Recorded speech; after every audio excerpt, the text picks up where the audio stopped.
This channel's content is strictly for educational and informational purpose and does not endorse or promote any form of violence, harm, illegal activities, self-injuries and communal disharmony. জেল হেফাজতে সন্দেশখালীর আন্দোলনকারী মাম্পি দাস জোর করে মিথ্যা ধর্ষণের অভিযোগ পিয়ালি ওরফে মাম্পির বিরুদ্ধে আদালতে আত্মসমর্পণ করে জামিনের আর্জি মাম্পি দাসের জামিনের আবেদন খারিজ বসিরহাট আদালতের।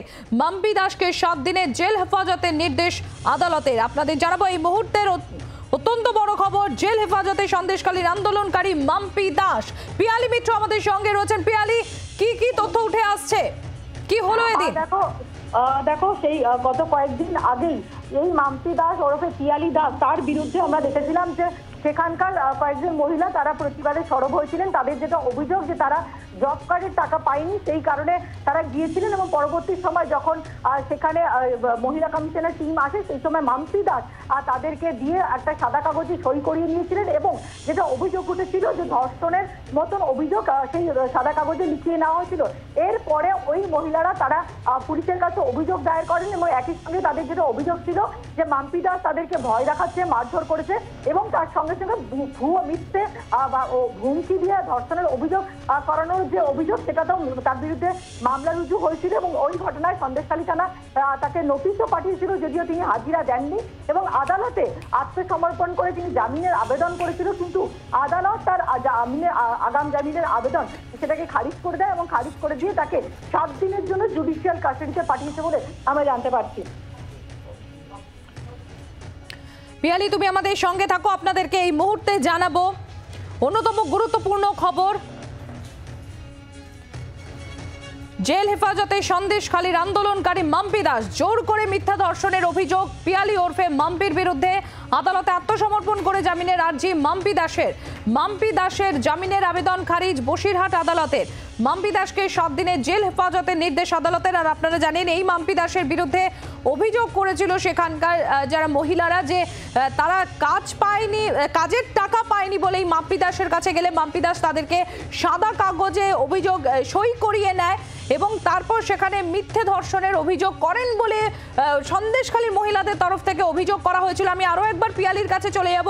পিয়ালি, যখন মাম্পি দাস ওরফে পিয়ালি দাসের বিরুদ্ধে এই অভিযোগ ওঠে যে যারা কাজ করে টাকা পাননি তাদেরকে সাদা কাগজে সই করে নিয়েছেন মাম্পি দাস এবং তারপর সেখানে মিথ্যে ধর্ষণের অভিযোগ করেছেন তিনি, তখন মাম্পি দাস বলেছিল এগুলো তার বিরুদ্ধে ষড়যন্ত্র করা হচ্ছে, এটা রাজনৈতিক উদ্দেশ্য প্রণোদিত।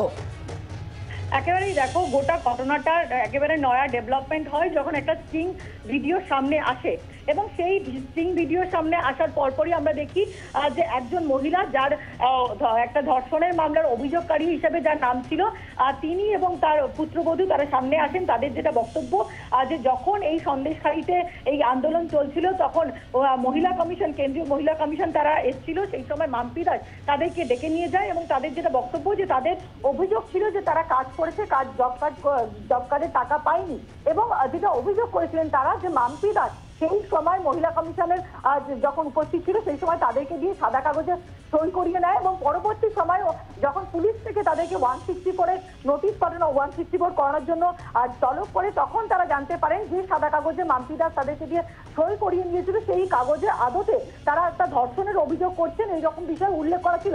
এরপরে ওই মহিলা মাস 2 আগেই তারা কিন্তু আদালতে যে গোপন জবানবন্দি দেন সেই বিষয়টা উল্লেখ করে বলে পুলিশ সূত্রের খবর। এরপরেই আমরা দেখি যে ওই মহিলা তিনি পুলিশের কাছে লিখিতভাবে মাম্পি দাসের বিরুদ্ধে অভিযোগ করেন। সেখানে একদিকে যেরকম ভয় দেখানো, হুমকি দেওয়া, মারধর করা এবং তার পাশাপাশি হুমকি দিয়ে ধর্ষণের মতন মিথ্যে অভিযোগ দায়ের করিয়ে নেওয়ার মতন অভিযোগ ছিল। আমাদের কয়েকদিন আগেই দেখি 195A আইপিসির যে নন বেলেবল সেকশন সেটা মাম্পি দাসের বিরুদ্ধে যুক্ত করেছিল পুলিশ। সেই মামলার সূত্র ধরেই তাকে যখন তলব করে তিনি তলবে হাজিরা দেননি, কিন্তু আদালতে আগাম জামিনের জন্য তিনি আত্মসমর্পণ করে আগাম জামিনের জন্য আর্জি জানিয়েছিলেন, যদিও আদালত তার আর্জি খারিজ করে দিয়ে তাকে 7 দিনের জন্য জুডিশিয়াল কাস্টাডিতে পাঠানোর নির্দেশ দিয়েছে।